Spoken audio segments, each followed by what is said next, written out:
Olá, sou o professor José Carlos Barbieri, reitor do Centro Universitário Cidade Verde, UniCV, e também presidente da ACIM. Neste episódio do nosso programa Poder e Educação, estamos recebendo uma das figuras mais conhecidas na política nacional, bem como também no meio jurídico e educacional, o senador Sérgio Moro. Quando a gente fala do senador Sérgio Moro, estamos falando de um professor, de um ex-juiz, de um advogado, que atualmente está como senador do estado do Paraná e que foi o comandante da Operação Lava Jato. Em 2018, o senador Sérgio Moro assumiu o Ministério da Justiça e Segurança Pública. Trabalhou em pautas como, por exemplo, o pacote anticrime e também o combate à corrupção ao crime organizado. Desde 2023, o senador Sérgio Moro atua em diversas frentes no Legislativo, como, por exemplo, foco na segurança pública, transparência e desenvolvimento econômico. Então, neste momento, vamos falar com o nosso convidado, o senador Sérgio Moro. Seja muito bem-vindo, senador. Obrigado, professor Barbieri. Um grande prazer estar falando aqui na UniCV, falando também para todo o público, né? Não só da faculdade, mas que vai acabar assistindo esse programa. E apesar de eu ser senador hoje em dia, ainda tenho um pé na academia, porque às duras penas eu consigo um espaço para dar algumas aulas, inclusive no mestrado lá em Curitiba.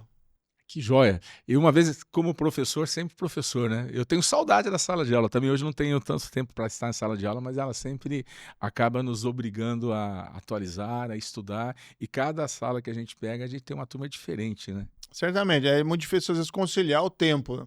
Mas o contato na sala de aula, a oportunidade de se falar, interagir com os alunos, a gente aprende muito também. As aulas que eu dou ou é no mestrado ou em curso de especialização. Então, normalmente é um aluno que tem interesse de estar lá e tem muita atenção nos temas que nós colocamos e é muito gratificante. Eu também sou filho de professores, então, de certa maneira, estou seguindo um legado aí dos meus pais. Professor, o pai professor de geografia, a mãe professora de português? Isso, meu pai era professor de geografia no ensino médio e igualmente na Universidade Estadual de Maringá. Eu até falava a vida do meu pai, né, o Dalton Moro, era a UEM, ele adorava a UEM, ajudou a construir lá o departamento de geografia. E minha mãe era professora de literatura, gramática, também no ensino médio. Gostava muito, era grande fã da Clarice Lispector, né? Então eu cresci um pouco rodeado por livros e acho que por isso também tomei gosto pelo estudo e depois do estudo para ensinar. É um passo, né? É um passo. Então, algumas questões aqui, senador. O senhor construiu uma carreira sólida no judiciário, antes de entrar na política.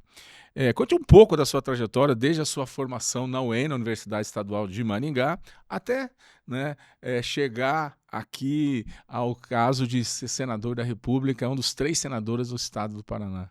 Bem, para explicar, né, eu me formei em Direito aqui na Universidade Estadual de Maringá.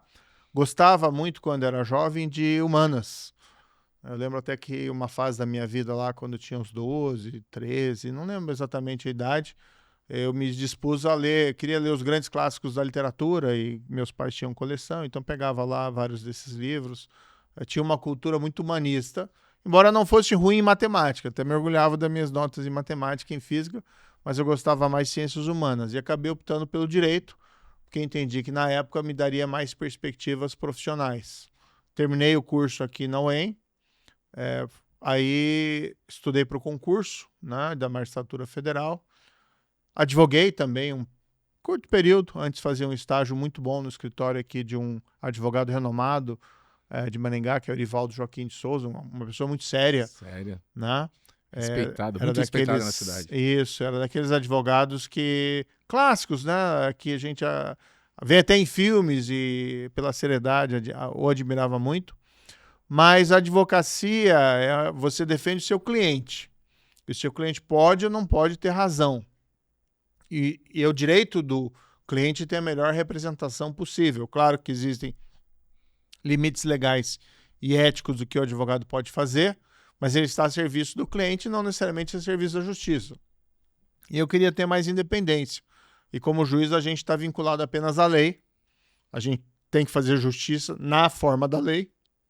na forma da lei, que é essencialmente importante, especialmente nos dias de hoje. Então, eu optei por fazer a carreira da magistratura. E saí, então, fui aprovado como juiz federal e fiquei 22 anos aí, fiquei bastante tempo. Mas sabe que eu conheci uma pessoa que me falou uma vez, um grande empresário brasileiro, que é o João Paulo Lima. Ele falou uma vez para mim, olha, a cada 10 anos a pessoa tem que se reinventar.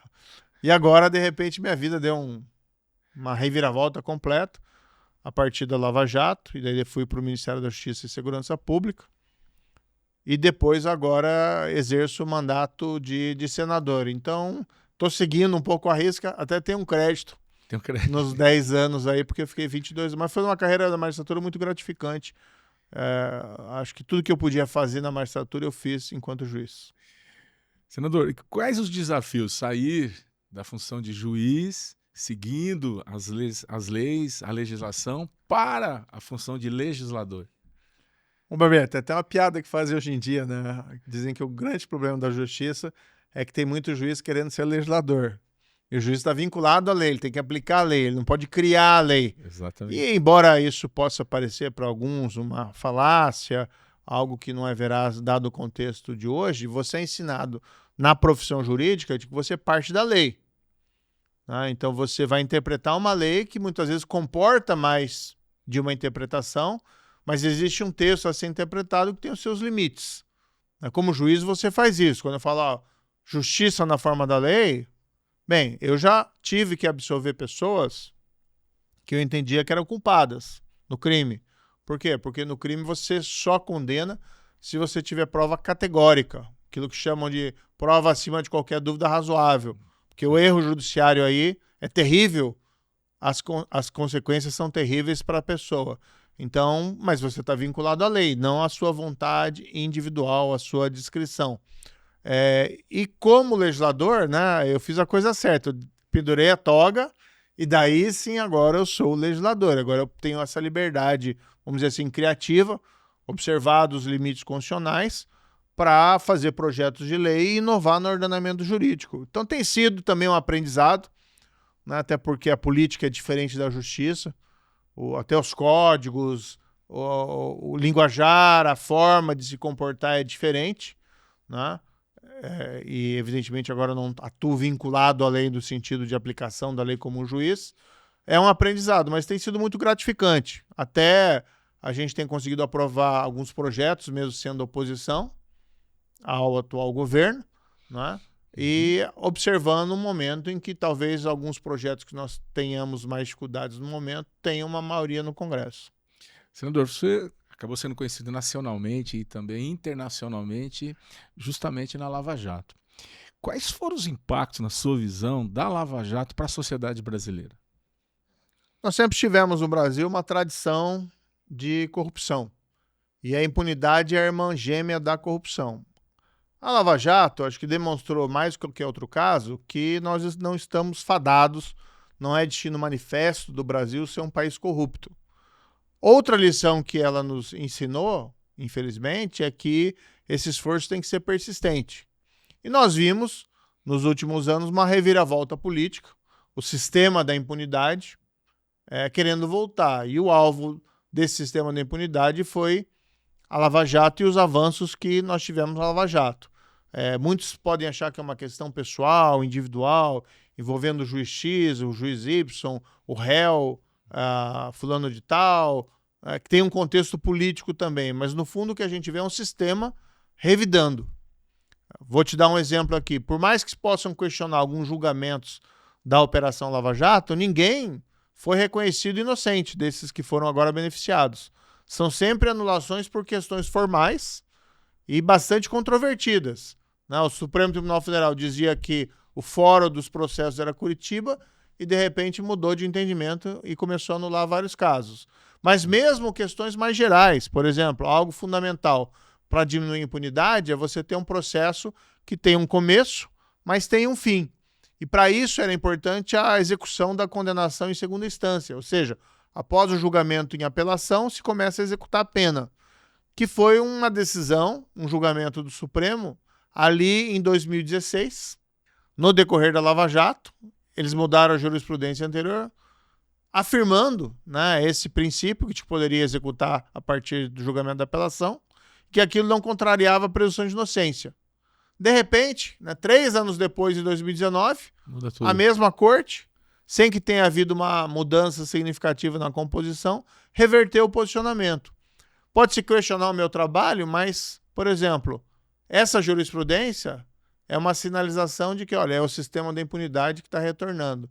Então, a gente pode falar até dos casos específicos, mas a grande verdade é que é um sistema que retornou com força, infelizmente. Mas eu acredito na força do Brasil, né? Eu acredito na boa vontade das pessoas, que por mais que demore as coisas a acontecer, no final, né, a história deve acabar bem, mas nós temos que retomar essa agenda anticorrupção.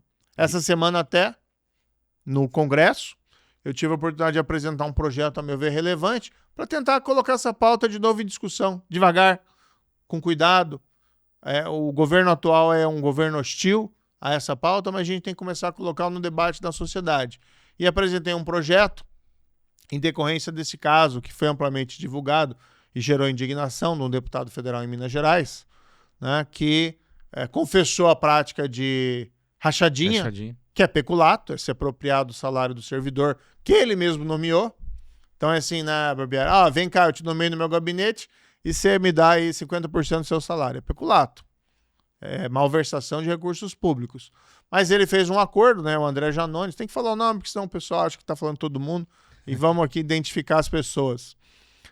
E ele fez um acordo para não ser processado, um acordo de não persecução penal, que a lei permite, devolvendo o dinheiro. Mas ficou por isso mesmo. Mas ele exerce um mandato parlamentar. Então como é que fica? Né? Você quebrou a confiança do seu eleitor. Você quebrou a confiança da população. Porque o pacto básico do sistema representativo é: você é eleito para me representar, para representar a população, não para você defender seus próprios interesses. E se apropriar de recursos públicos, peculato, você está quebrando esse pacto.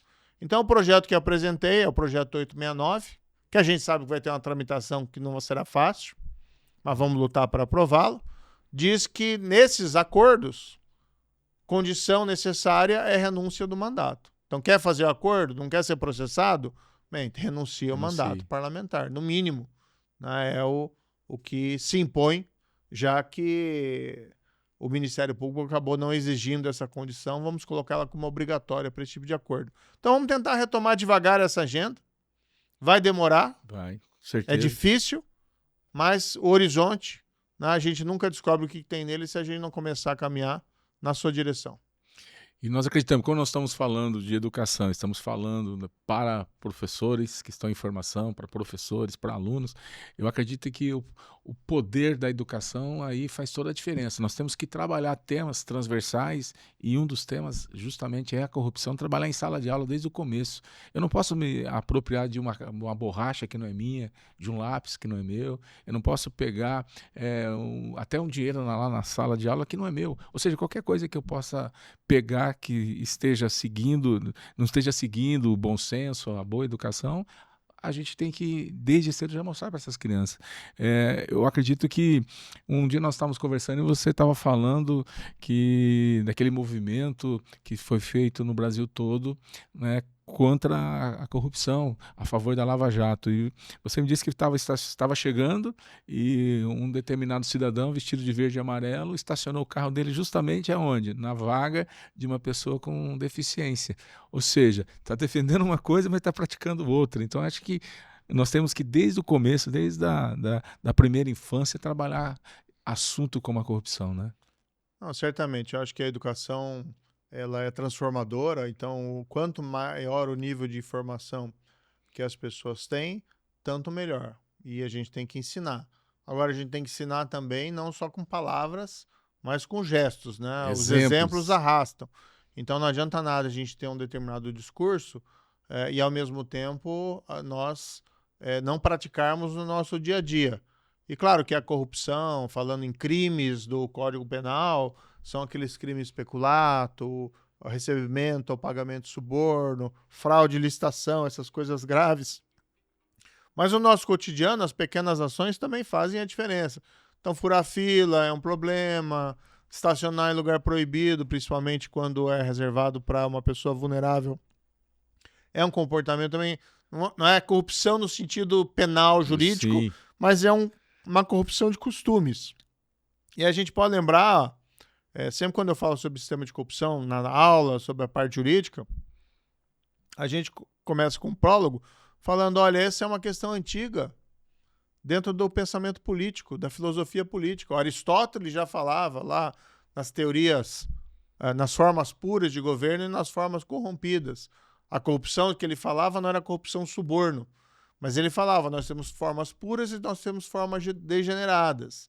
E isso foi, vamos dizer assim, percorrendo todo o pensamento político e filosófico moderno até chegar nos tempos, entre aspas, mais atuais, mas nas revoluções liberais lá do século XVIII, no qual eles tentam construir um governo, que é um governo misto, um governo com separação de poderes, exatamente para que os poderes não se corrompam com aquela ideia que a concentração de poderes é uma fonte de corrupção.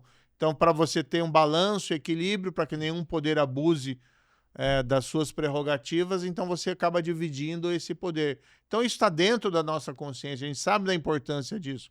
Agora, o melhor fiscal dos governos, fora os mecanismos próprios ali de controle interno e controle externo, é a sociedade, né? A sociedade fiscalizadora, a sociedade bem informada, a sociedade que reclama, que se posiciona, e por isso a educação tem esse papel também fundamental. Mas só a educação não resolve.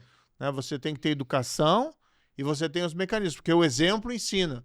A própria questão da impunidade, ela dá uma lição negativa. Eu, Barbieri, quando eu era juiz na Lava Jato, eu interroguei muitos empresários e muitos agentes públicos que confessaram tanto pagamento como recebimento de suborno, propina.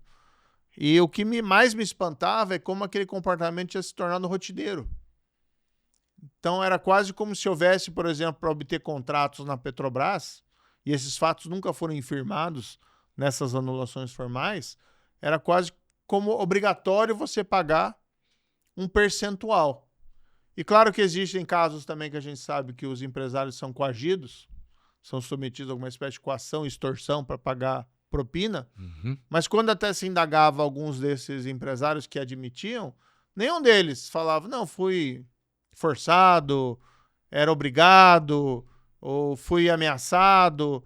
Em geral, era quase como se fosse uma obrigação consentida. Não que eles quisessem, mas também não se esforçavam em tentar evitar.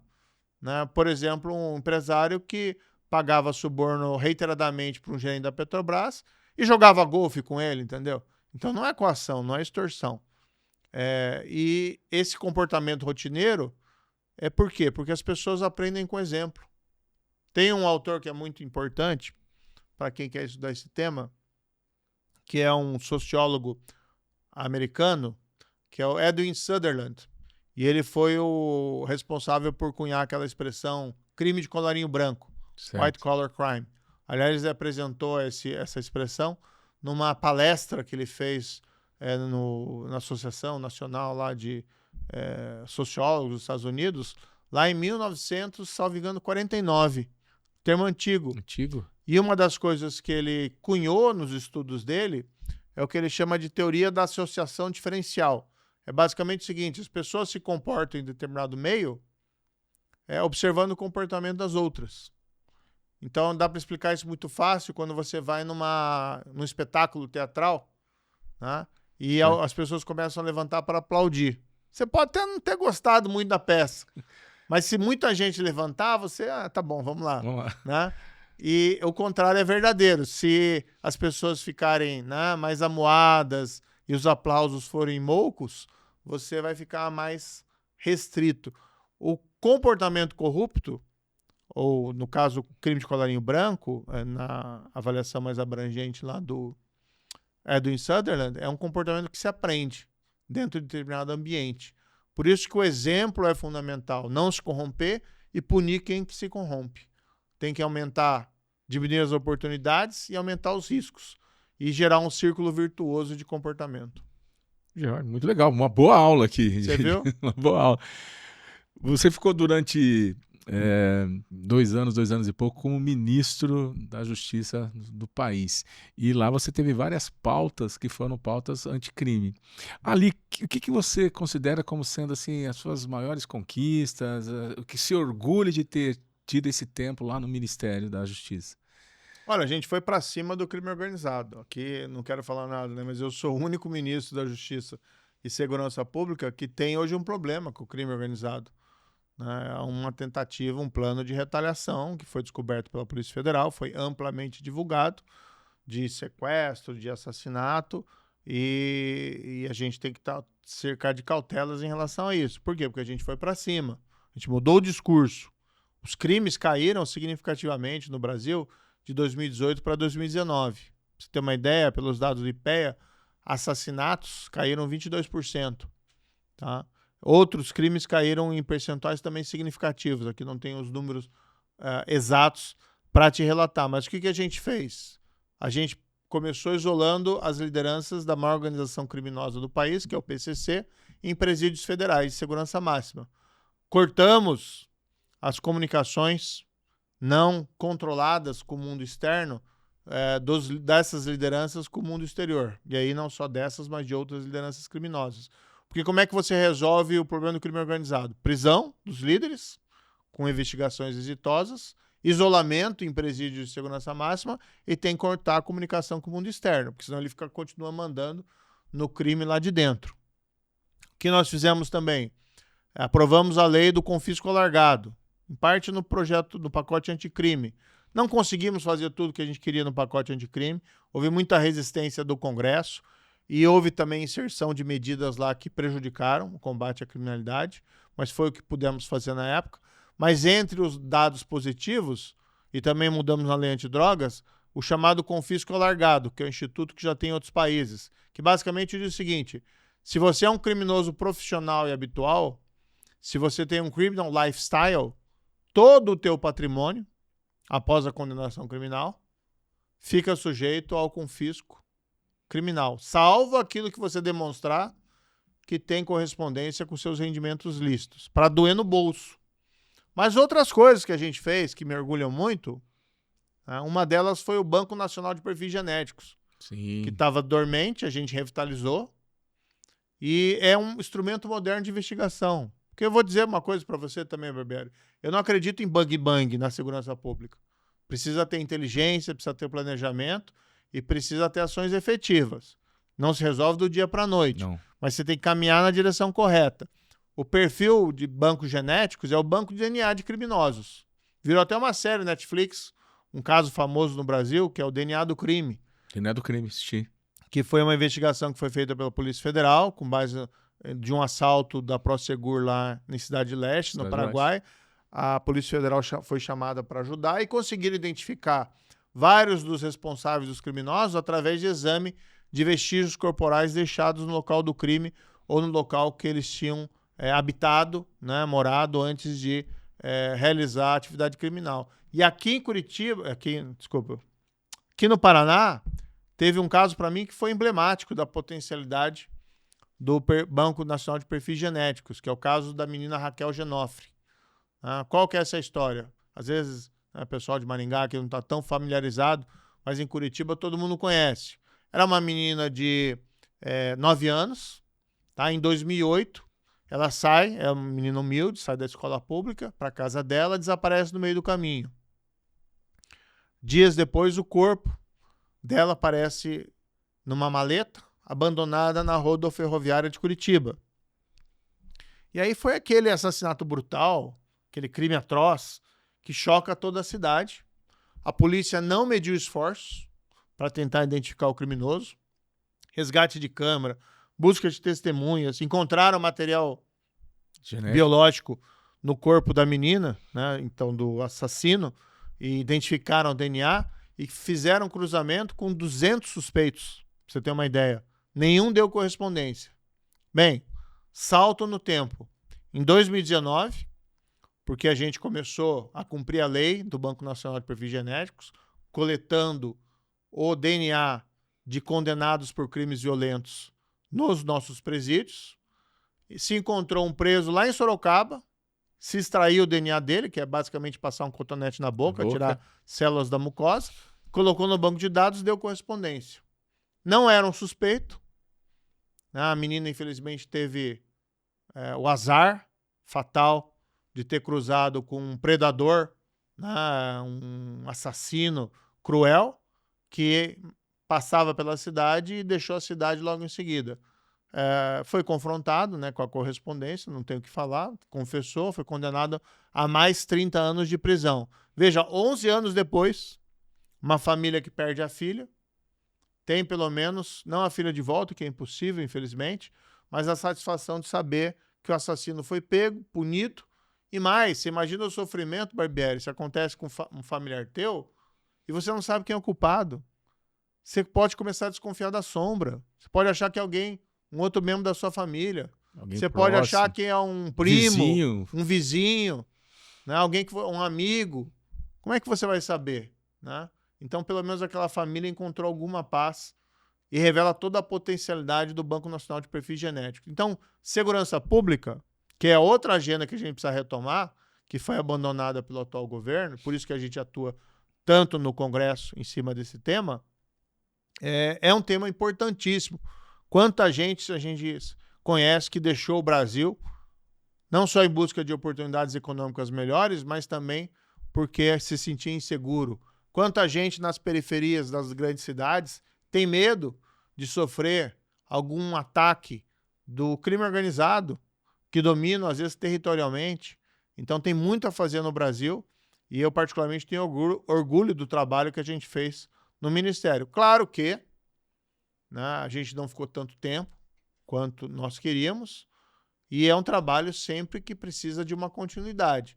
E não existe aquela bala de prata, vou fazer isso e acabou o problema. Não, é ação efetiva do dia a dia, dá trabalho, os recursos são limitados, mas tem que ir na direção certa. E os números da violência no Brasil são muito acima da grande maioria dos países do padrão mundial. Então tem como fazer, tem como resolver, tem como melhorar, mas tem que ir na direção certa. Perfeito. Nós falamos de você como juiz, destaque para Lava Jato, falamos de você como ministro da Segurança, da Justiça e Segurança Pública. Agora lá no Congresso, lá como senador, você tem algum projeto que está em andamento, que merece ser conhecido por todos nós, que tem um destaque aí, para que a gente possa ter aí no futuro uma legislação diferente do que a gente tem hoje? Tem alguma coisa específica? Não, eu tenho vários projetos. Inclusive um que amplia o Banco Nacional de Perfis Genéticos, para não ser só criminosos violentos, mas todas as pessoas condenadas por crimes que dão pena de prisão. E permitindo também que na fase de investigação, numa prisão em flagrante, já seja coletado obrigatoriamente o perfil genético. Porque a nossa lei, pra você ter uma ideia, ela é muito modesta em comparação com a lei de outros países. No Reino Unido, eles têm um banco de dados de 8 milhões. Aqui a gente tem um banco de dados de 280 mil. Entendeu? Então olha a proporção de diferença de população. Exatamente. Né? Nós aprovamos essa mudança legislativa no Senado. Tá? Na verdade, eu fui o relator. Tá? O projeto é da senadora Leila Barros, eu fui o relator. A gente aprovou no Senado, nas comissões de Constituição e Justiça, na Comissão de Segurança. Está na Câmara, daí a gente trabalha para aprovar lá também.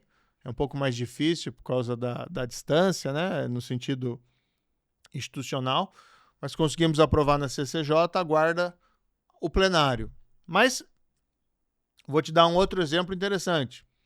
Essas mesmas semanas nós aprovamos na CCJ um projeto de lei e essa aprovação me deu muito orgulho, porque eu fui o relator, e o projeto de autoria da minha esposa, deputada federal Rosângela Moro, na área da saúde. O que é o projeto dela? Ela trabalhou muito com esses temas de doenças raras e pessoas com deficiência, que têm uma dificuldade de acesso de medicamentos e tratamentos na rede pública de saúde muito grande, gerando até um subproduto negativo, que é a judicialização excessiva do acesso à saúde. Mas qual que é o projeto dela? E vale para outras questões também, fora de pessoas com deficiências ou doenças raras. Altera a composição do CONITEC. O CONITEC, para quem não sabe, é o órgão no Ministério da Saúde que decide sobre a inclusão ou não de medicamentos ou tratamentos na rede pública de saúde. A Anvisa aprova o medicamento, por exemplo, no aspecto técnico. E a Conitec vai analisar tecnicamente, não se o medicamento é bom ou não, mas se há condições de incorporação dele na rede pública. O que é o projeto da deputada Rosângela Moro? Ela prevê que há uma alteração na composição da Conitec para abranger um representante de uma associação representativa dos usuários do sistema de saúde, relacionada à especialidade ou à patologia envolvida naquela discussão. Ou seja, é uma posição rotativa.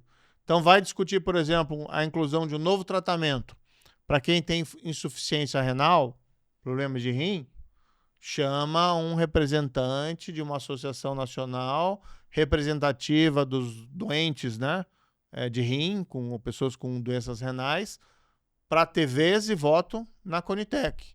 Vai chamar um tratamento, vai discutir um tratamento específico para uma doença rara, né, doença, aquela ELA, né, de paralisação. Vai ter um representante com voto e vez, oportunidade para falar, dentro da Conitec. Vai resolver os problemas da saúde pública? Não, mas vai dar uma voz, né, vai dar mais legitimidade e, eventualmente, pode levar à incorporação de medicamentos que talvez aquelas pessoas que hoje compõem a Conitec não tenham presente a importância, né, que esses novos tratamentos têm na vida das pessoas e possam até gerar um impacto orçamentário positivo no sistema de saúde. Porque muitas vezes você não incorporar um medicamento pode não gerar um custo imediato com aquele medicamento caro, mas as pessoas que ficam sem o medicamento precisam do sistema de saúde para os cuidados paliativos, que às vezes são até mais caros do que se comprasse o medicamento necessário para resolver aquele problema. E, embora eu tenha falado pessoas com doenças raras ou pessoas com deficiência, vai valer para tudo. Pessoas com câncer, por exemplo, que pode atingir todo mundo da população. Um tratamento novo, um medicamento novo. Então, é um projeto meritório. Votamos na CCJ essa semana e eu tive a honra de ser o relator. E ali eu não era o senador Sérgio Moro, mas era o marido da autora do projeto. Né? E o projeto foi multi-elogiado. Na CCJ agora está indo para o plenário, conseguimos aprovar a urgência desse projeto e deve ser votado nas próximas semanas e aí vai a sanção presidencial. Legal. Nessa tua fala, eu gostaria de dizer duas coisas a respeito da nossa instituição. Nós temos o curso de Direito aqui na cidade de Maringá. Hoje nós estamos com mais de 800 alunos e no nosso núcleo de prática jurídica, a grande maioria das ações são exatamente em relação aos medicamentos, que as pessoas precisam e têm essa dificuldade de ter acesso. Outra coisa que você deu como exemplo também foi doença renal. Nós temos uma parceria na cidade de Blumenau com um hospital chamado de ProRenal. Lá no ProRenal nós temos um projeto que é de reeducar. Então, as pessoas que têm insuficiência renal têm que fazer hemodiálise, elas fazem 2 ou 3 vezes por semana, fica lá 3, 4 ou 5 horas, e a gente tem uma parceria. Eles conseguiram na cidade de Blumenau os tablets e nós damos as bolsas de estudos. Então, muitos, já foram quase 80 bolsas, muitos dos pacientes, enquanto estão fazendo hemodiálise, estão lá, ao invés de ficar assistindo uma televisão, né, eles estão tendo aula e já tivemos desses quase 80 alunos, 12 que já colaram o grau e que hoje estão exercendo a sua profissão lá em Blumenau, na região de Blumenau. E o ProRenal já foi até matéria nacional justamente por destacar a importância dessa acolhida, dessa proximidade com o doente e poder dar para ele uma perspectiva diferente de vida. Então, dois exemplos que você acabou dando que eu lembrei dessas nossas atividades como educadores formando, então... meus parabéns, programa muito, muito interessante, né? E como eu disse, a vida é um eterno aprendizado. E no fundo, quando uma pessoa fica doente, né, a gente sabe que o psicológico afeta muito ela, né? Então, se ela vê durante um tratamento que é difícil, hemodiálise, né, poder se aprimorar, é extremamente positivo, não só para ela aprender, né, e eventualmente isso pode levar a uma melhora da vida dela, mas eu tenho certeza também que impacta positivamente no tratamento, já que a pessoa fica pensando, não fica pensando concentrada no seu problema, né, na sua doença, mas sim Exato. como seguir adiante. Então, meus parabéns. Obrigado. Estamos chegando ao final, né? Parece que passa rápido quando o assunto é bom e quando a pessoa tem muito conteúdo para nos passar. Senador, para finalizar, você deu o exemplo da sua mãe como professora e nós temos aí a grande maioria dos nossos alunos na educação à distância e são professores fazendo uma pós-graduação ou estão na formação de professores, inclusive em letras, habilitação em português, inglês, espanhol, agora também a gente vai ter italiano. Falou também do seu pai, né, uma referência na cidade aí como professor de geografia, um grande professor da Universidade Estadual de Maringá. Qual a mensagem que você poderia dar para as pessoas que estão se formando como professores, já que também é professor, e para aqueles alunos que ainda de repente tem aquela, será que vale a pena estudar? Será que é realmente necessário ter uma graduação nesse mundo tão líquido que nós temos hoje? O que eu diria para os alunos, né? Estudem, porque a vida não é. A vida é cheia de alegrias, mas ela também tem as suas dificuldades. E o estudo sempre gera oportunidades, abre portas. E muitas vezes, quando elas não estão muito visíveis, né? Muitas vezes, até quando algumas portas se fecham, outras se abrem.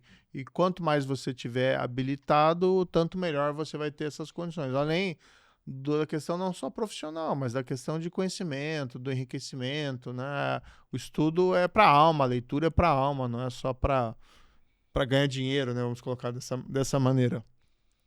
E a própria questão que mencionei, que foi da função pública, né? Quem for para essa área e tal, ou mesmo quem está numa atividade privada, você conseguir conciliar, né? Atender as pessoas, conseguir melhorar a vida de alguém, é sempre uma oportunidade única que você tem e o estudo te habilita para ter essas condições. Para os professores, né, como eu disse, eu dou aula duras penas ainda, não sei até quando vou conseguir isso. Tem meus alunos ali do mestrado e alguma coisa de especialização. Nem sempre é tão fácil, né? Você tem que estar motivado e você tem que tentar despertar no aluno o desejo para o conhecimento. No campo do jurídico, o que eu busco fazer, muitas vezes, Barbieri, é relacionar, que acho que os americanos fazem muito bem, aquela questão dos precedentes. Então, não discutir só a lei em abstrato, mas a lei em movimento. Tem um famoso adágio de um juiz norte-americano, que foi juiz da Suprema Corte, que é o Oliver Wendell Holmes, que ele tem um livro escrito lá, The Common Law. Aí o livro dele começa com a frase lapidar assim, a vida no direito não é lógica, mas experiência. Para as pessoas entenderem como essas concepções, esses conceitos abstratos, a lei, né, a norma, ela em movimento, como ela se aplica nos casos concretos. Por exemplo, quando eu falo do caso do banco do perfil genético, quando você relata os casos, que a gente entende a importância desse instrumento, e aí você pode começar a discutir, bem, mas quais são os problemas jurídicos que eventualmente envolvem a coleta do material? O procedimento é invasivo? Tem violação da privacidade? Não tem? Mas quando você discute, né, e coloca os casos concretos, eu acho que o debate fica mais enriquecedor e prende a atenção do aluno. Agora, dar aula, né, você bem sabe, é uma arte, né? Às vezes e nem sempre o artista está no seu melhor dia. Eu creio que meus pais, porque pelo que eu vivenciei aqui na Maringá, circulando pela cidade, sempre encontrava gente que, fui aluno do teu pai, fui aluno da tua mãe, e me diziam com certa alegria isso, né? Ficaram na memória, ficaram na lembrança. Quiçá possamos, né, ter essa mesma satisfação. Imagino que você aí com muito mais tempo de cancha no ensino, certamente tem essa experiência de encontrar ex-alunos que se recordam, né? Eu também encontro isso, mas é bacana encontrar, como era no meu caso, a pessoa me encontrava, mas era filho né? Eu era filho do Dalton, era filho do Odete, e eles tinham essa recordação positiva. Legal. Quero agradecer mais uma vez a sua presença, né? É uma honra para nós aqui do UniCV poder te receber. É um maringaense, uma referência para todos nós e dizer que esperamos muito em breve fazer aí mais um bate-papo, porque com certeza ele tem muito mais coisa para dizer, para falar para todos os nossos mais de 110 mil alunos que estão espalhados pelo Brasil, Japão, Portugal, Inglaterra, Espanha, e a gente está chegando lá nos Estados Unidos. Tantas vezes você falou de alguns autores que são referência nos Estados Unidos. Em breve estamos lá também. Ah, muito bem, isso aí. Tem que internacionalizar também, é importante, né? Mas parabéns para a UniCV, parabéns aí pelo teu trabalho, e eu fico à disposição, né? Para mim é sempre um prazer aí falar com uma dileta audiência. Muito obrigado. Terminamos então mais um episódio de Poder e Educação. Recebemos hoje o senador da República, Sérgio Moro, que trouxe para a gente várias das suas experiências, das suas vivências, muitos aprendizados nessa conversa. Convido vocês a nos assistirem, a nos compartilharem, bem como também a comentar. Lembrando que o Poder e Educação é transmitido pela Rádio UniCV e também pelo canal do YouTube. Até o próximo episódio. Muito obrigado.